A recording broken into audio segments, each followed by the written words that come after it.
முதலமைச்சர் ஜெயலலிதாவை விமர்சித்து பேசிய தமிழக காங்கிரஸ் கட்சி தலைவர் இளங்கோவனுக்கு தமிழக பாஜக தலைவர் தமிழிசை சவுந்தரராஜன் கண்டனம் தெரிவித்துள்ளார்.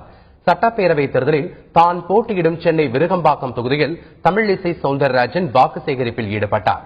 அப்போது செய்தியாளர்களை சந்தித்த அவர், காங்கிரஸ் கட்சிகள் தலித்துகள் சிறுபான்மையினருக்கு தேர்தலில் போட்டியிட போதிய வாய்ப்பளிக்கவில்லை என்றும் அந்த கட்சியில் சமூக நீதி பின்பற்றப்படவில்லை எனவும் தெரிவித்தார். மேலும் முதலமைச்சர் உள்பட பெண் அரசியல் தலைவர்களுக்கு எதிராக EVKS இளங்கோவன் தெரிவிக்கும் கருத்துக்கள் கண்டிக்கத்தக்கது என்றும் அவர் குறிப்பிட்டார். குறிப்பாக இளங்கோவன் அவர்களுக்கு நான் சொல்கிறேன், தயவு செய்து நீங்கள் தலைவர்களை தனிப்பட்ட முறையில் நீங்கள் விமர்சனம் செய்ய வேண்டாம்.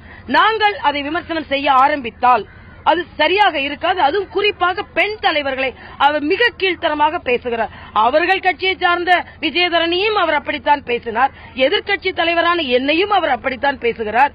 முதலமைச்சரான பெண் தலைவரையும் அவர் அப்படித்தான் பேசுகிறார். அப்படி என்றால் மனதிற்குள்ளே ஒரு வக்கிர புத்தி, பெண்களுக்கு எதிரான ஒரு எண்ணம் அவர் மனதில் இருக்கிறது. பெண்களுக்கான இடஒதுக்கீடு அவர்கள் கட்சியிலும் அவர் கொடுக்கவில்லை. அதனால் இளங்கோவன் அவர்கள் ஒரு நாகரிகமான அரசியல் தலைவராக நடந்து கொள்ள வேண்டும் என்பதை நான் வன்மையாகவே இங்கே வலியுறுத்துகிறேன்.